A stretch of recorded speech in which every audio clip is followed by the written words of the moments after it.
Ok, allora no, la notizia straordinaria di oggi è che abbiamo scoperto, abbiamo la certezza, le prove, che a Dio piace la MMT. Perché, no, e abbiamo le prove perché dobbiamo raccontare ai nostri economisti che fino a pochi giorni fa in Italia c'era un metro di neve che avrebbe impedito snow in this area, which would have prevented 75% of the people to come here. Whereas with the summit we had 18 degrees Celsius. Now the summit is ending and God pushes the button and the bad weather is back. So God is an MMTer. Now, very briefly, let me say, well, something that is causing a bit of a problem. I very much appreciate Mr. Galloni. I'm not his friend or his supporters, but he's a man a brave man, and who deserves to be listened. And I very much support plurality of opinions, pluralism, and of opinions, basically, and thought. And MMTs and circuit theories are not a close parish as the ones we have in Italy. You have to get information wherever you can take it from. This is our proposal. For Galloni, I know that there are people who want him to talk again, but it's not possible because he has already spoken yesterday, and he lives in Italy, so we perhaps will have him on another opportunity. Now we have people coming from abroad who haven't slept for 48 hours, so really I think we should give time to our foreign colleagues and friends today. And then, this is a difficult country to live in. Just imagine the type of mafia-like organization was required in Italy to conceal from all media this event. It's like concealing a Tyrannosaurus Rex in a pub. I mean, this is very difficult, but they were able to do it. Another important thing, I said on the first day, and I'm repeating this, we are not abandoning you. We will try and build with scientific rigor, with their help and with Mr. Parguet's help as well. And we will put it on the website www.democraziammt.info, and we will build from there.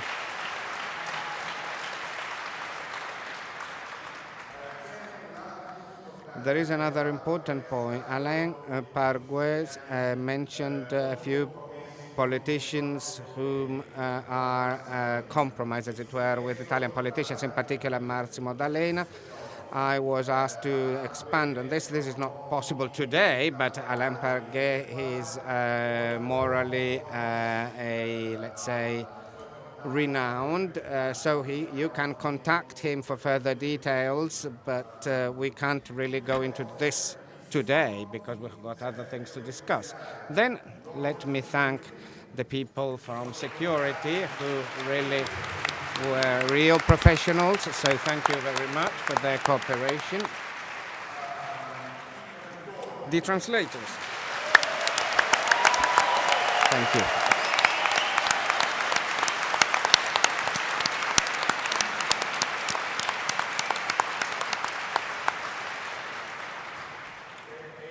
And also these guys from PMP who are really the ones who were in charge of all the technical arrangements and sounds, etc. And now we'll have the grand finale.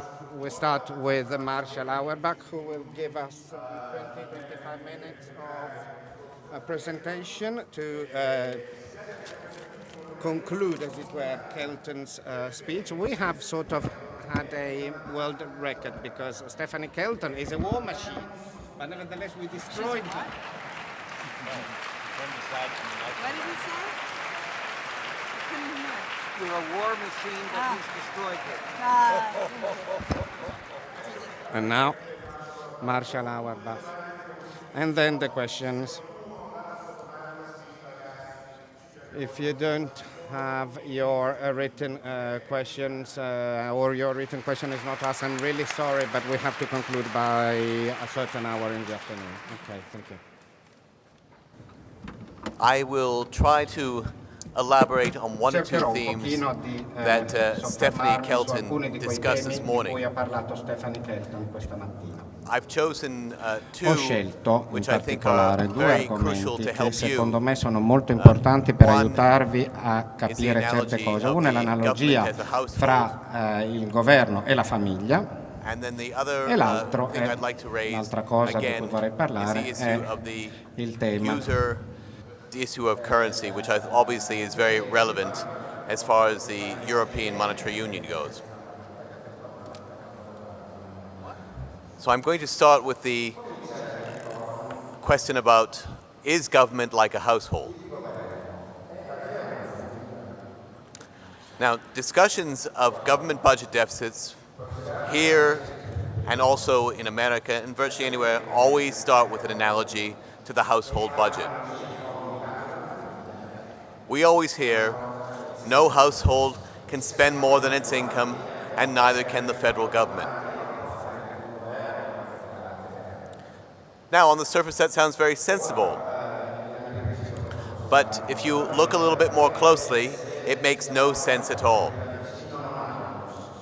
A sovereign government, such as what you have in the United States, Australia, Japan, Canada, bears no resemblance to a household. So let's get into the specific differences.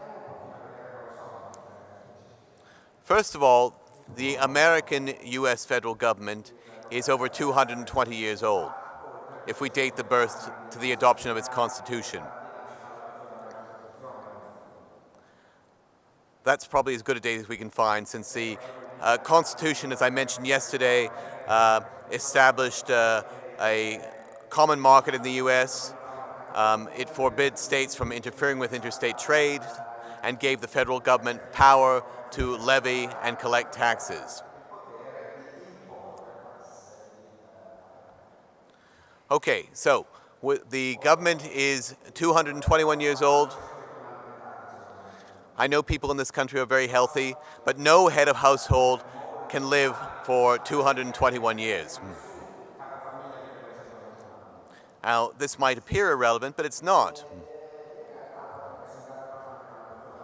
When you die, your debts and assets need to be assumed and resolved. And likewise with companies. They can be long-lived, but when they go out of business or are acquired, the debts are resolved or assumed by the new party. There's no quote-unquote day of reckoning, no final Piper paying date for the sovereign government, by contrast.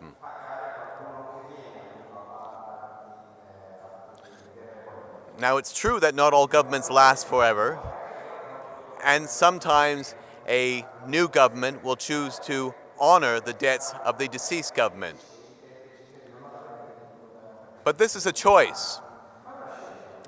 This is a choice because a sovereign government is sovereign.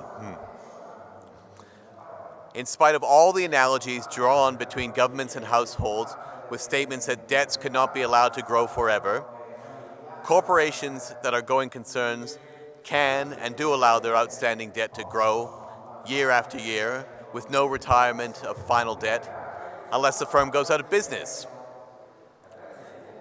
The key, of course, is that they attempt to balance their current account and keep a separate capital account.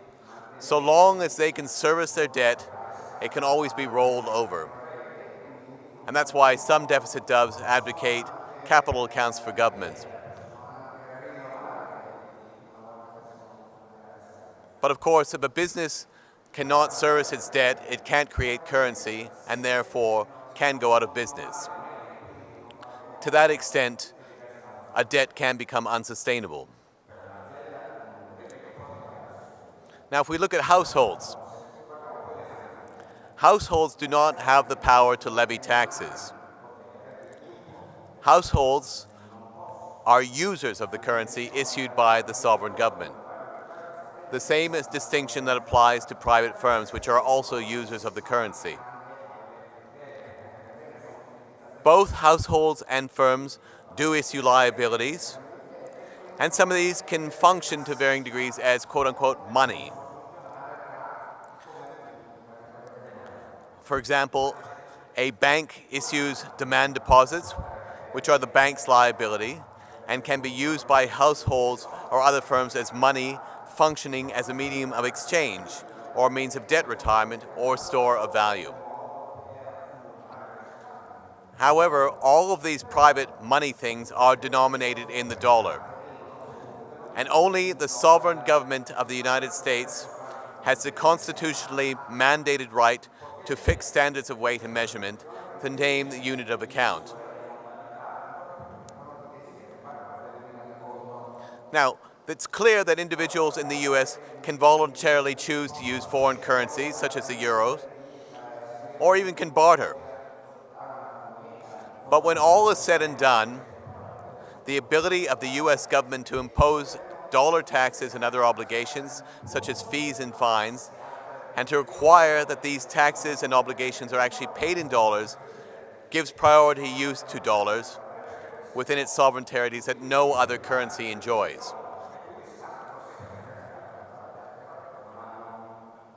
Now, as far as debt itself, public debt, because in many instances, people tend to conflate debt, private and public.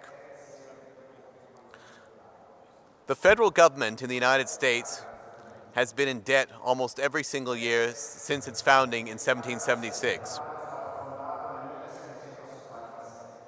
If you listen to some economists, their ideal world would be that the US starts to pay down all of its debt and runs budget surpluses forever. Well, let's look at an actual historical example of what actually happened when that occurred. In January 1835, for the first and only time in its history, US public debt was completely retired, completely. And a budget surplus was maintained for the next 2 years in order to accumulate what Treasury Secretary Levi Woodbury called, quote, a fund to meet future deficits. Well, the result was pretty predictable. In 1837, the economy collapsed into a deep depression that drove the budget into deficit, and the federal government has been in debt ever since. Since 1776, there have been exactly 7 periods of substantial budget surpluses and substantial reductions of the debt. From 1817 to 1821, the national debt fell by 29%. I've lost my section. And from 1823 to 1836, it was eliminated thanks to President Jackson's efforts. From 1852 to 1857, it fell by 59%. From 1867 to 1873, it fell by 27%. And from 1880 to 1893, by more than 50%. From 1920 to 1930, it fell by about a third. Of course, the last time we ran a budget surplus in the United States was during the Clinton years, and that was considered a wonderful achievement. Now, has any household been able to run budget deficits for approximately 190 years out of the past 230? And has any household been able to accumulate debt virtually non-stop since 1837? No is the obvious answer. Now, by no coincidence, the United States has also experienced 6 periods of depression that began in 1819, 1837, 1857, 1873, 1893, and 1929. So far, every single significant reduction of outstanding debt, with the exception of the Clinton surpluses, has been followed by a depression. And every depression has been preceded by significant debt reduction. Now, we didn't have a depression following the Clinton surplus, but we did have a recession. And we also had a huge speculative private debt-fueled euphoria, and then the collapse in which we now find ourselves. Now, we can play around with words and say, well, we haven't really suffered a depression yet, but we've certainly suffered a financial crisis as serious as anything we've experienced since the Great Depression. Even when we've had recessions in the United States in the post-war period, they have almost always been preceded by significant reductions of federal budget deficits. So the other important point to note is that the federal government, as I said before, is the sole issuer of our currency, and the dollar, in fact, is nothing more than the government's IOU, and it's always accepted in payment. And as Stephanie mentioned before, the government spends by crediting the bank deposits and crediting the reserves of those banks. Point is that no household or firm is able to spend simply by crediting bank deposits and reserves or by issuing currency.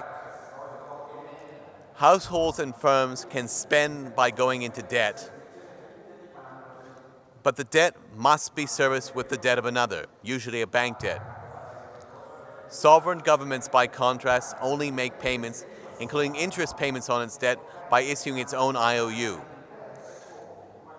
That's why the notion that this is quote-unquote Ponzi finance does not apply to the government, because unlike private debtors, it can always service its debt by issuing more of its debt. So when you hear about unsustainable deficits or Ponzi finance, this is totally inapplicable to a sovereign government.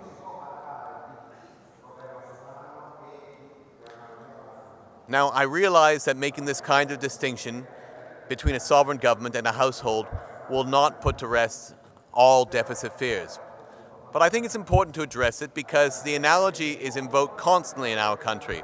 And I think it's very important that you understand the differences completely so that you can combat that when it's being talked about.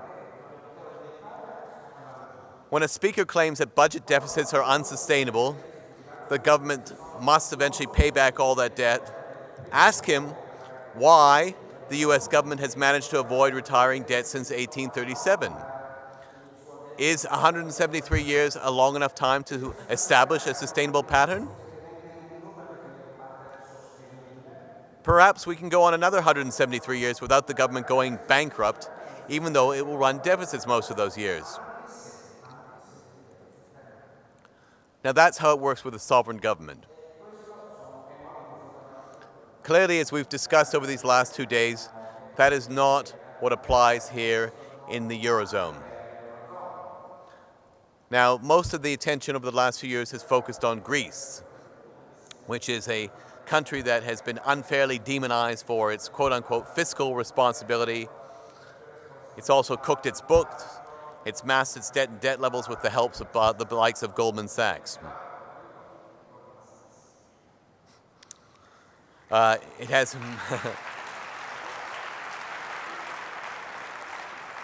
it has a huge budget deficit, but it has been trying to cut it over the last several years, and it's had some success, but at the cost of deflating the economy into the ground.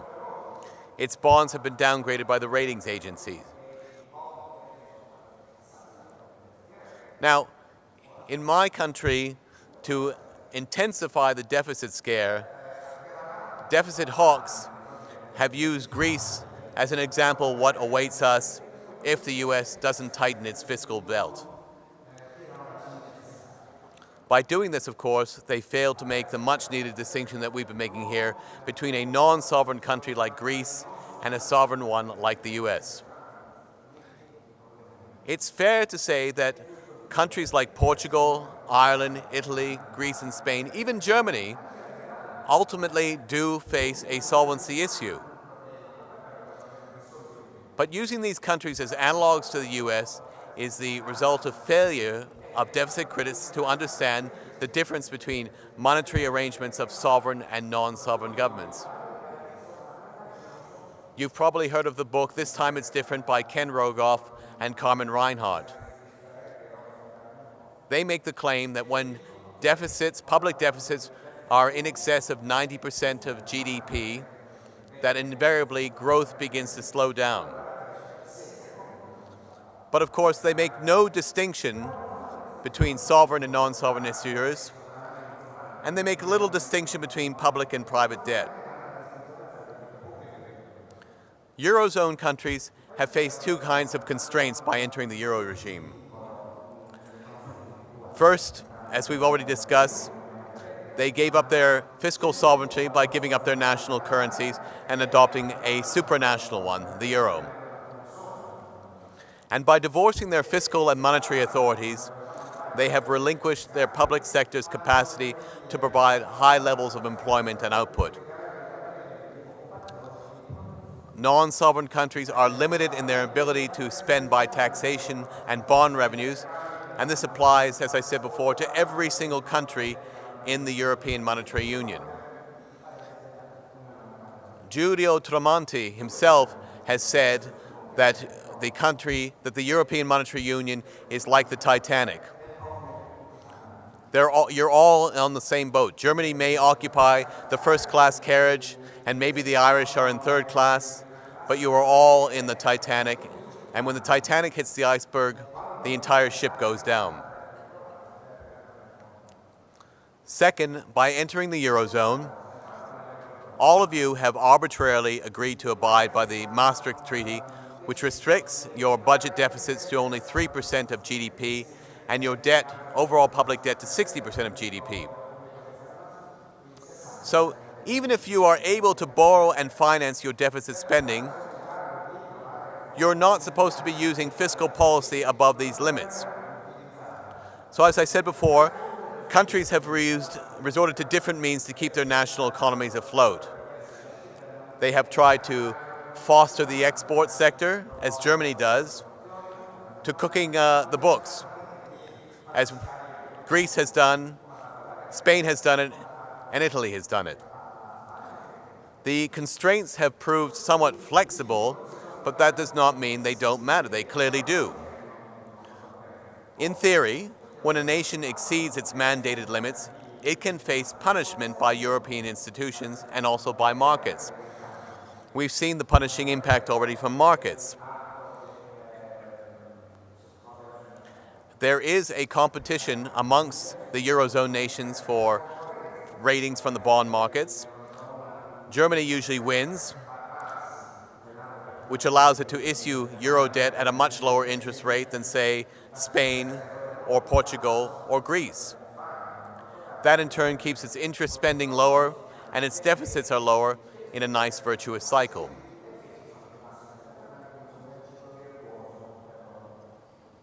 And by contrast, you have countries like Greece, which are being punished with high interest rates that drive them into a vicious death spiral because deficits rise, which leads to further debt credit downgrades. And then the markets go off to pick off the next weakest member. So now that we finish with Greece, the likelihood is that Portugal is next. And as we know, as we've seen over the last few days, because we continue to misdiagnose the illness, we provide the wrong sort of remedy. We continue to say that fiscal profligacy is the problem, and that what governments need to do is tighten their belts. But it's impossible to tighten your belt, as you can see, in the middle of a recession. Your economy continues to collapse, your tax revenues collapse, your social welfare expenditures go up, and the deficits increase. It's like a dog chasing its own tail. Now, as we've discussed, there are solutions for Greece and the rest of the euro area. First, as we outlined this morning, this is not without complication, but they can exit the eurozone, regain monetary sovereignty, and run budget deficits large enough to achieve full employment. They will likely need to default on their euro-denominated debt, because it could become even more difficult to obtain euros to service it, especially if trade sanctions are slapped on the levers. The trade-off, of course, is that the individual nations would regain control of their domestic policy space and be able to spend like the US does. If you remember Stephanie's graph, the triangle would be much bigger. This would relieve sovereign governments of the necessity of begging at the mercy of the bond markets, the ratings agencies, and allow them to keep their labor resources fully utilized.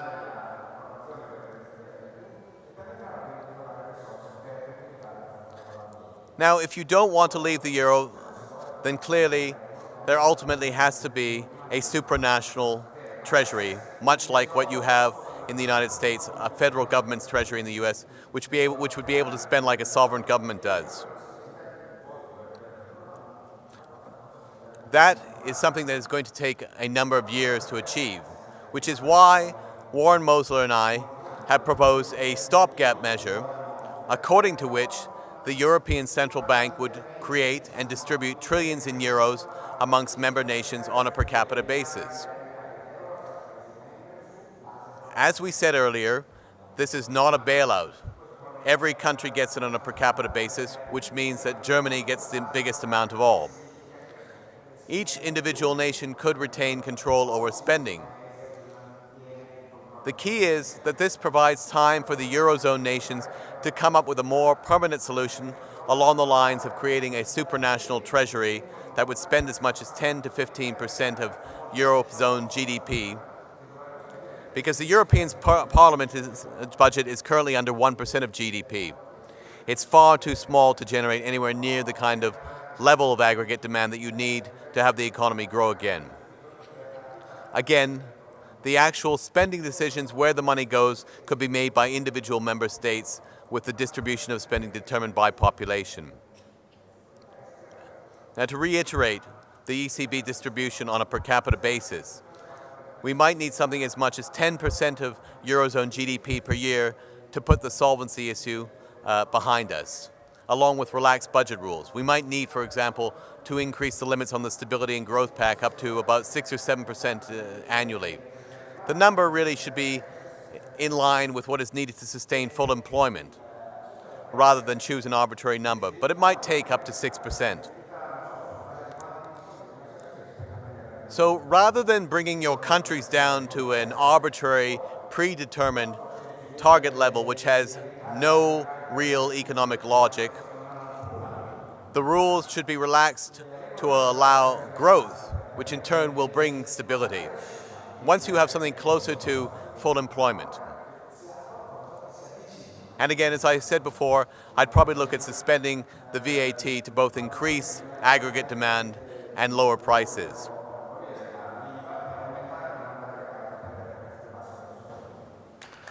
Thank you.